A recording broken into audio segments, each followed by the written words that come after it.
I'm Sam Gaines. I'm Charlotte Anderson.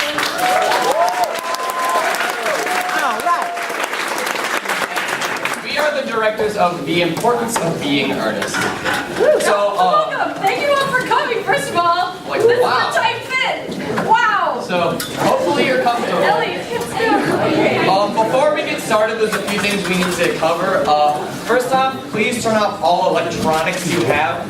The show is already being recorded and photos are already being taken, so you do not need to do that. So please turn off all your cell phones, pagers, fax machines, telegrams, whatever. Because not only is it extremely distracting, it's also very rude. So please do that. Great. Also, okay, I know it's going to be hard, but just letting you know, people are going to be walking in these aisles. So don't stick your limbs. So these aisles after the on the house right and left just remain clear at all times. Yeah.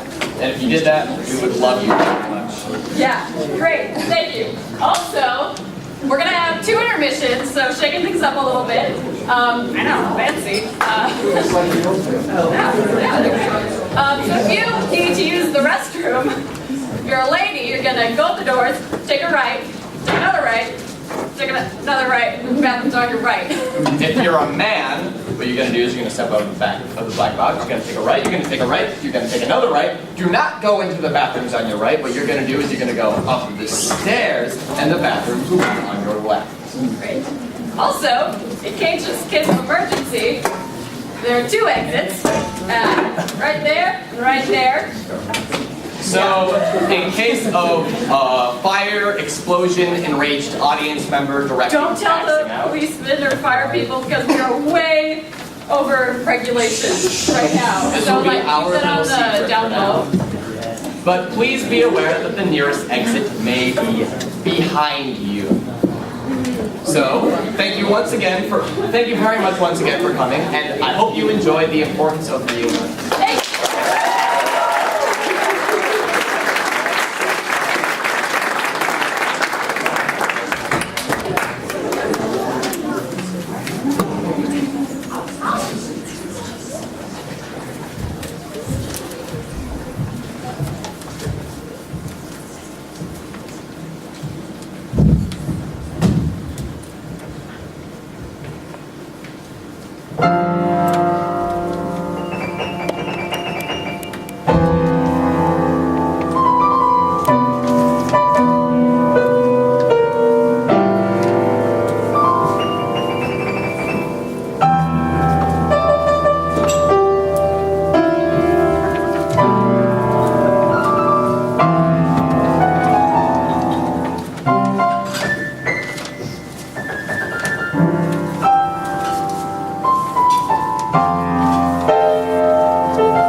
I was playing, I didn't think it polite to listen, sir. I'm sorry for that. For your sake. You see, I don't play accurately. Anyone can play accurately, but I play with a wonderful expression. As far as the piano is concerned, sentiment is my forte. I keep science for life. Yes, sir. Oh, and speaking of the science of life, Lane, have you cut the cucumber sandwiches for Lady Bracknell? Yes, sir. Oh, and Lane, I see by your book that is entered that when Mr. Worthing and Lord Chorman dined with us last, 8 bottles of champagne are entered as having been consumed? Yes, sir. 8 bottles and a pint. Why is it invariably that at a bachelor's establishment the servants drink the champagne? I ask merely for information. I attribute it to the superior quality of the wine, sir. I have often observed that in married households the champagne is rarely of a first-rate brand. Good heavens, is marriage so demoralizing as that? I believe it is a very pleasant state, sir. I have had very little experience of it myself up to the present. I have only been married once. That was in consequence of a misunderstanding between myself and a young person. Lane, I don't know I'm much interested in your family life. No, sir. It's not a very interesting subject. I never think of it myself. Very natural, I suppose. That'll do, Lane. Thank you. Thank you, sir. Lane's views on marriage seem somewhat lax. Really, if the lower orders aren't there to set a good example for us, what on earth is the use of them? They seem as a class to have absolutely no sense of moral responsibility. Mr. Ernest Worthing? Ernest, my dear boy, what brings you up into town? Oh, pleasure, pleasure. What else should bring one anywhere? Eating as usual, I see, Algie. I believe it is customary in good society to have some slight refreshment at 5 o'clock. Where have you been since Thursday? In the country. What on earth do you do there? When one is in town, one amuses oneself. When one is in the country, one amuses other people. It is excessively boring. And who are the people you amuse? Oh, neighbors, neighbors. Got nice neighbors in your part of the Shropshire? Perfectly horrid. Never speak to one of them. How immensely you must amuse them. I say Shropshire is your county, is it not? Shropshire, yes, of course. Hello, why all these cups? Why cucumber sandwiches? Why such reckless extravagance in one so young? Who is coming to tea? Merely Aunt Augusta and Gwendolyn. Perfectly delightful. Yes, that is all very well. However, I'm not quite sure Aunt Augusta will much approve of your being here. May I ask why? My dear fellow, the way you flirt with Gwendolyn is perfectly disgraceful. It is almost as bad as the way she flirts with you. I am in love with Gwendolyn. I have come up to town expressly to propose to her. I thought you had come up for pleasure. I call that business. How unromantic you are. There's nothing romantic about proposing. It's very romantic to be in love. However, there's nothing about a definite proposal that's romantic. Uncertainty is the essence of romance. If I ever get married, I'll certainly try to forget the fact. I have no doubt about that, my dear Algie. The divorce court was specially invented for people whose memories are so curiously constituted. Yes, there's no use speculating on that. Divorces are made in heaven. Please do not touch the cucumber sandwiches. They're cut specially for Lady Bracknell. Well, you've been eating them all the time. That is a different matter entirely. She is my aunt. Have some bread and butter. The bread and butter is for Gwendolyn. Gwendolyn is devoted to bread and butter. Very good bread and butter, it is true. Well, you need not to eat as if you were going to eat the whole thing. You behave as if you are already married to her. You are not already married to her, and I don't think you ever shall be. Why on earth do you say that? Well, in the first place, dear boy, girls never marry the men they flirt with. They don't think it's right. That is nonsense. It isn't. It is a great truth. It accounts for the extraordinary number of bachelors one sees all over the place. And in the second place, I don't give my consent. Your consent? Yes, Gwendolyn is my first cousin, and before I allow you to marry her, you must first clear up the whole question of Cecily.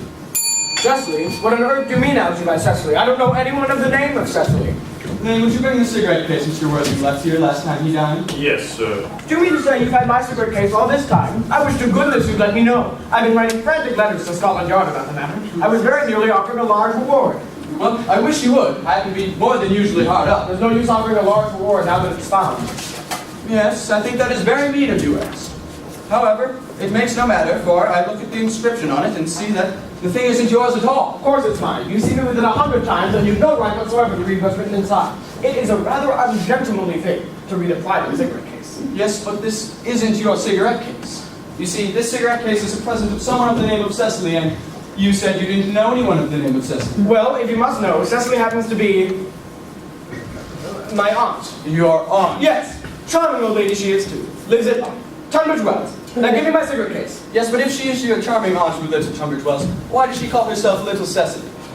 From little Cecily, with her fondest love. My dear fellow, what is there in that? Some aunts are tall, some aunts are not tall. That is a matter that surely an aunt may be allowed to decide for herself. You seem to believe that all aunts should be exactly like your aunt. That is absurd. Now, for heaven's sake, give me back my cigarette case. Yes, but why does she call you her uncle? From little Cecily, with her fondest love, to her dear Uncle Jack. There is no objection I admit to an aunt being a small aunt, but why an aunt, no matter what her size may be, should call her own nephew her uncle, I can't quite make out. Besides, your name isn't Jack Ernest at all. It's Jack. It isn't Ernest, it's Jack. You have always told me it was Jack, Ernest. You look as if your name is Ernest. You are the most earnest-looking person I ever saw in my life. It is perfectly absurd you're saying your name isn't Ernest. It's on your cards. Here's one of them. Mr. Ernest Worthing, B4, the Albany. I'll keep this as proof your name is Ernest if you ever attempt to deny it to me, or to Gwendolyn, or to anyone else. Well, my name is Ernest in town, and Jack in the country. And that cigarette case was given to me in the country. Yes, but that doesn't account for the fact that your small Aunt Cecily, who lives at Tunbridge Wells, calls you her dear uncle. Come on, old boy, you'd better think the whole thing all out at once.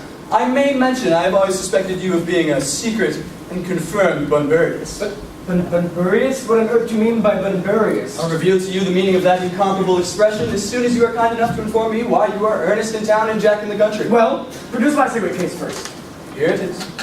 Now produce your explanation, and pray make it improbable. My dear fellow, there's nothing improbable about my explanation. In fact, it's perfectly ordinary. Mr. Thomas Cardew, who adopted me when I was a little boy, made me in his will guardian to his granddaughter, Miss Cecily Cardew. Cecily, who addresses me as her uncle for motives you could not possibly appreciate. Lives at my place in the country under the charge of her admirable governess, Miss Prison. Where is that place in the country, by the way? That is nothing to you, my dear boy. You are not going to be invited. I may tell you candidly the place is not in Shropshire. Oh, I know all about that. I have bunburied all over Shropshire on 2 separate occasions.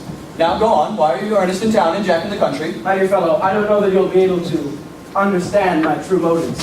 You are hardly serious enough. You see, when one is placed in the position of guardian, one must adopt a high moral tone on all subjects. It's one's duty to do so. And as a high moral tone can hardly be said to conduce very much to one's health or to one's happiness.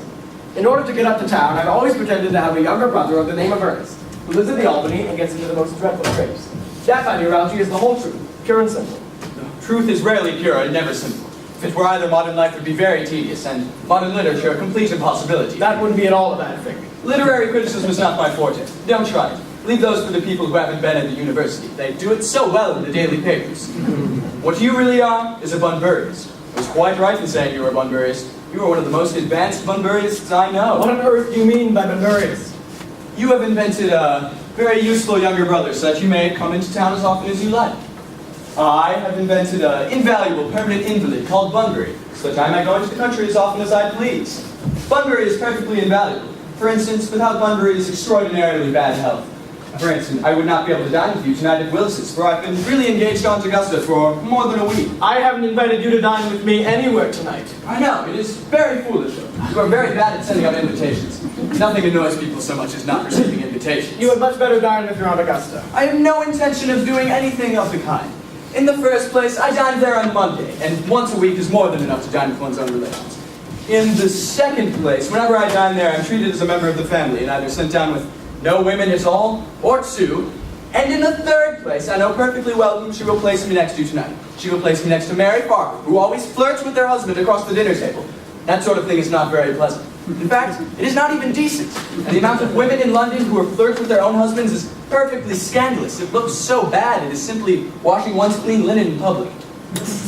Besides, now that I know you to be a confirmed Bunburyist, naturally I want to talk to you about it. I have to tell you the rules. I'm not a Bunburyist. If Gwendolyn accepts me, I'll kill my brother.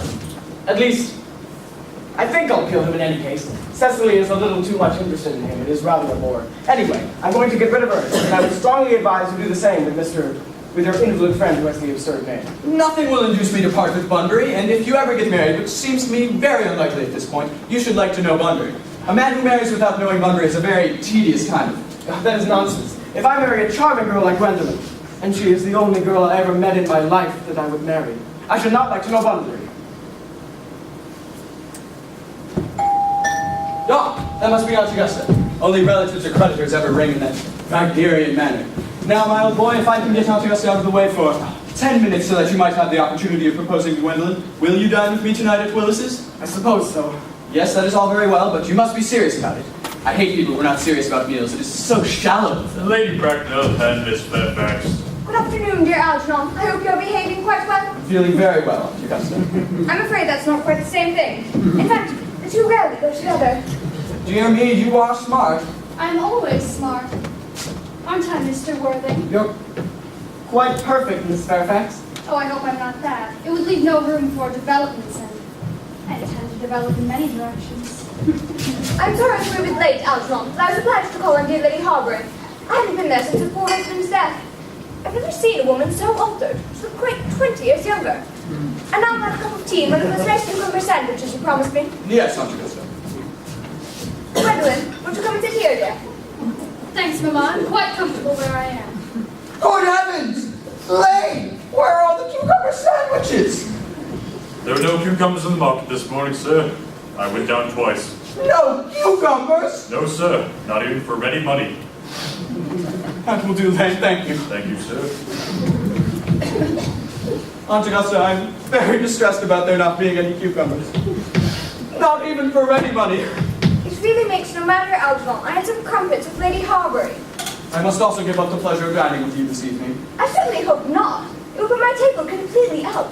Your uncle would have to dine upstairs. Fortunately, he is accustomed to that. Yes, the sad truth is I've just received a telegram saying that my poor friend Bunbury is very ill again. They seem to think I should be with him.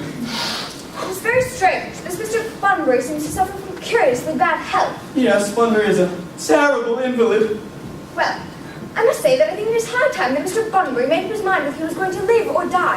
This chilly-shining with questions absurd. Nor do I in any way approve of modern sympathy with invalids. I consider it morbid. Illness is hardly the kind of thing to be encouraged in others. Health is the primary duty of life. I'm always telling that to your poor uncle, but he never seems to take much notice as far as any improvement in his ailment goes.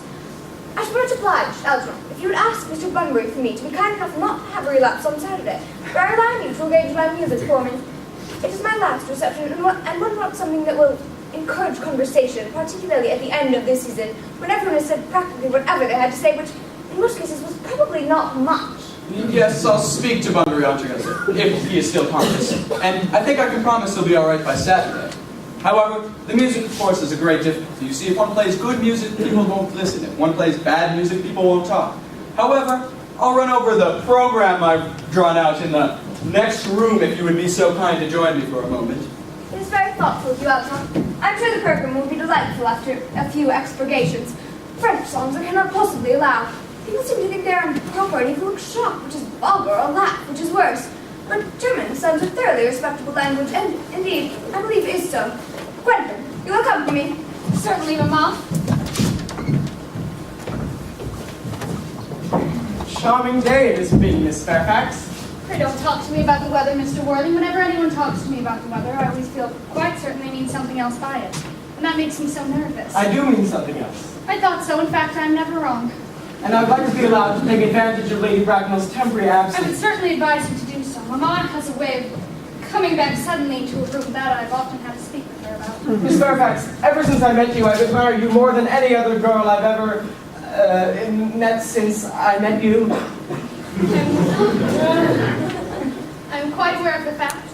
And in public, at any rate, I've often you've been more demonstrative. For me, you have always been an irresistible fascination. Even before I met you, I was far from being indifferent to you.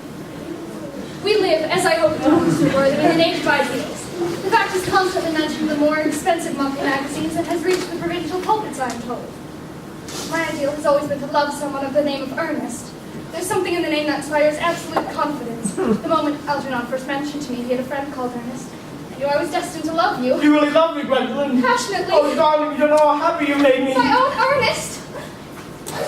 But you don't mean to say you couldn't love me if my name wasn't Ernest. But your name is Earnest. I know it is, but supposing it were something else, do you mean to say you couldn't love me then? Oh, well, clearly that is a metaphysical speculation, and like most metaphysical speculations, has little to no reference at all to the actual facts of real life as we know them. Really, darling, to speak quite candidly, I must say I don't much care about the name of Ernest. I don't think the name suits me at all. It suits you perfectly. It's a divine name. It has music of its own. It produces vibrations. Oh, really, darling, I must say I think there are many other much nicer names. I think Jack, for instance, a charming name. Jack.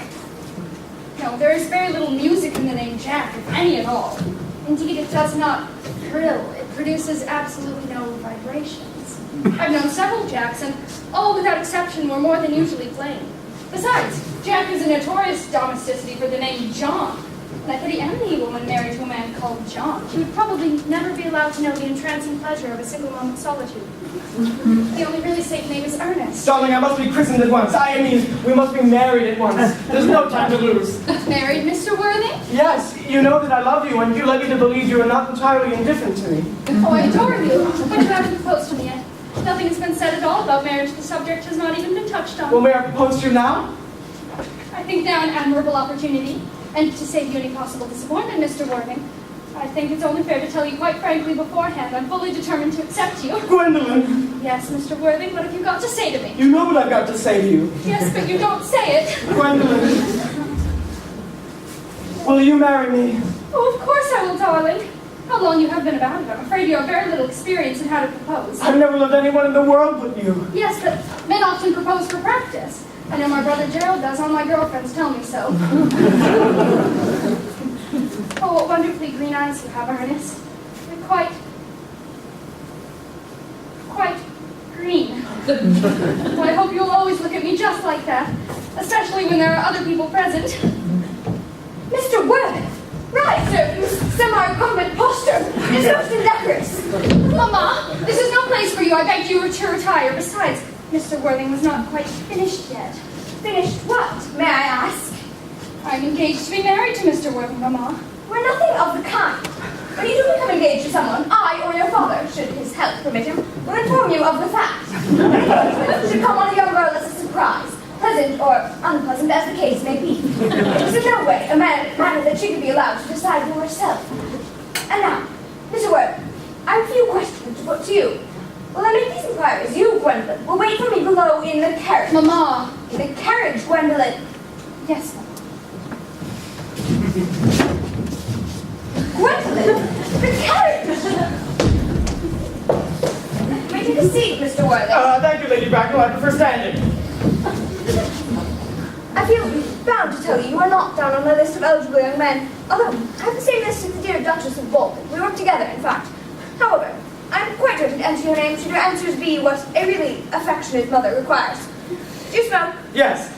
I must admit that I smoke. I'm glad to hear it. A man should always have an occupation of some kind. There are far too many idle men in London as his. How old are you? 29. Good age to be married at. I've always been of the opinion that a man who desires to get married should know everything or nothing. Which do you know? I know nothing, Lady Bracknell. I'm pleased to hear it. I disapprove of anything that tampers with natural ignorance. Ignorance is like a delicate exotic fruit. Touch it and the bloom is gone. The whole theory of modern education is radically unsound. Fortunately, in England at any rate, it produces no effect whatsoever. If it did, it would be a serious danger to the upper classes and would probably lead to acts of violence in Grosvenor Square. What's your income? Between 7,000 and 8,000 a year. In land and investment? In investments, chiefly. That is satisfactory. You have a townhouse, I hope. A girl with a simple, unspoiled nature like Gwendolyn could hardly be expected to reside in the country. I own a house in Belgrave Square, but it is let by the year to Lady Bloxham. Of course, I can get it back whenever I like, at 6 months' notice. Lady Bloxham?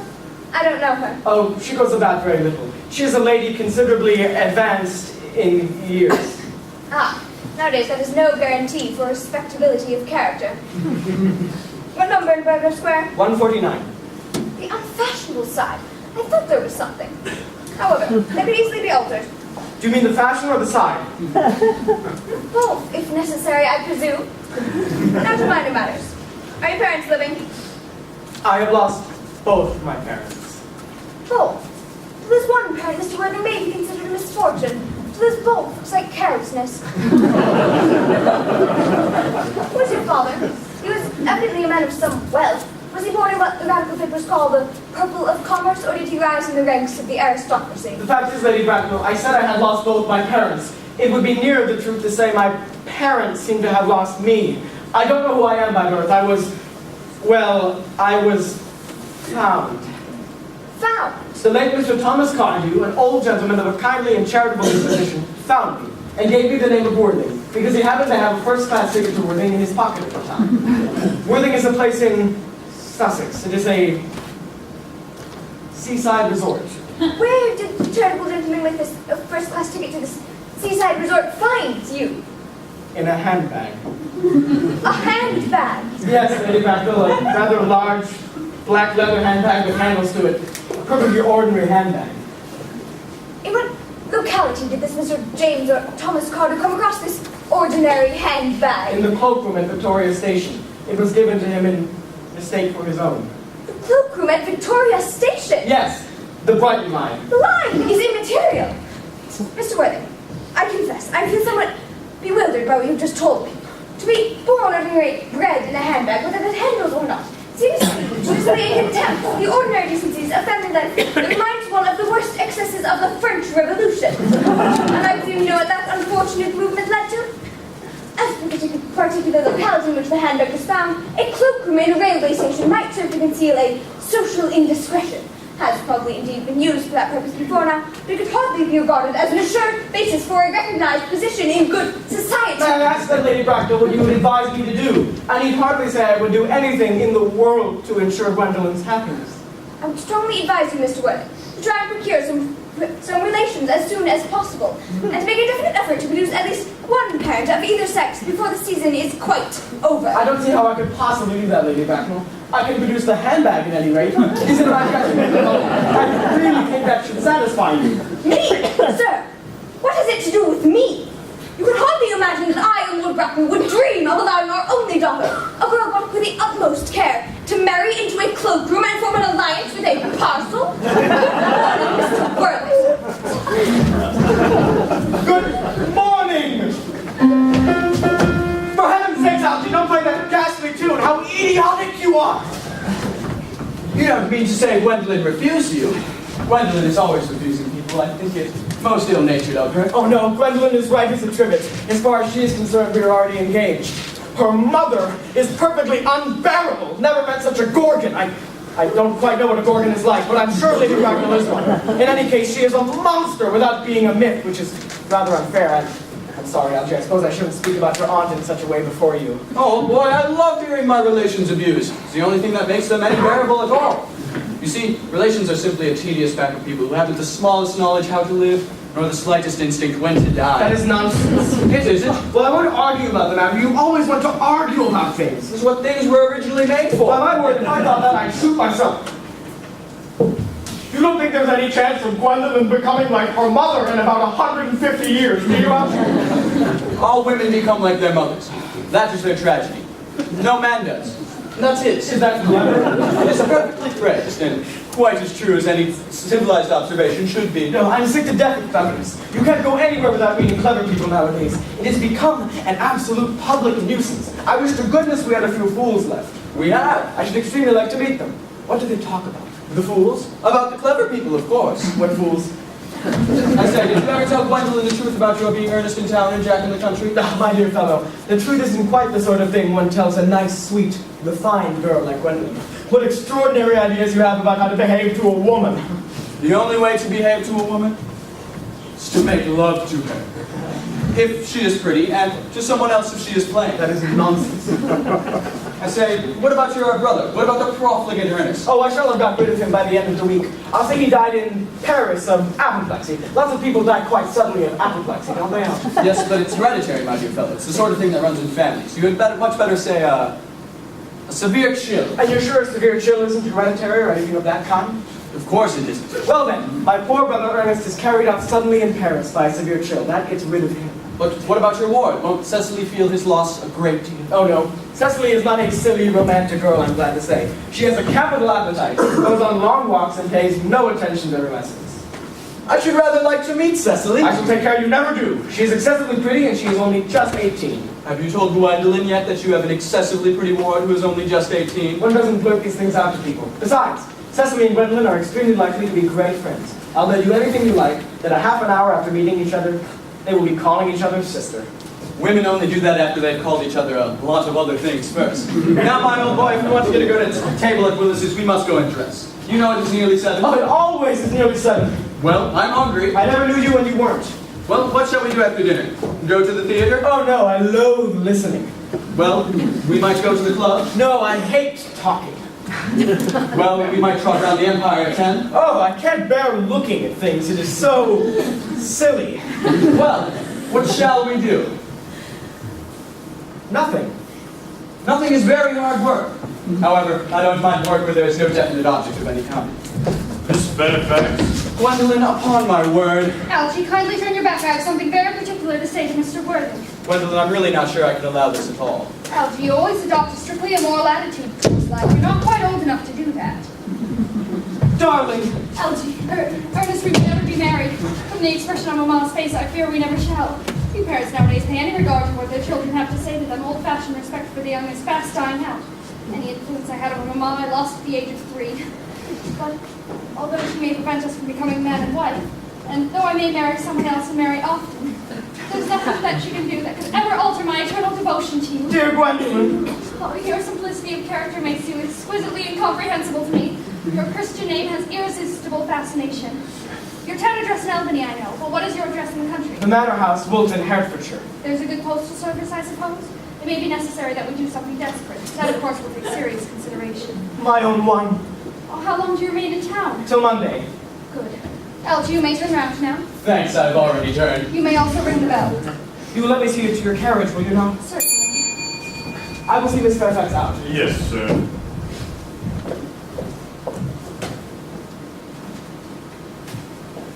Bills. A glass of sherry, Lane. Yes, sir. Also, Lane, tomorrow I'm going Bunbury. Yes, sir. You can pack my dress clothes, my smoking jacket, all the Bunbury suits. Yes, sir. I hope tomorrow will be a fine day, Lane. It never is, sir. You are a perfect pessimist, Lane. I do my best to give satisfaction, sir. Thank you. Thank you, sir. Oh, now there's a sensible, intellectual girl. The only girl I ever cared for in my life. What on earth are you so amused at, Algie? Merely a little anxious for my poor friend Bunbury. If you don't take care, your poor friend Bunbury will get you into quite a scrape someday. I love scrapes. They are the only things that are never serious. That is nonsense. You never talk anything but nonsense. Nonsense, nonsense, nonsense. Nobody ever does.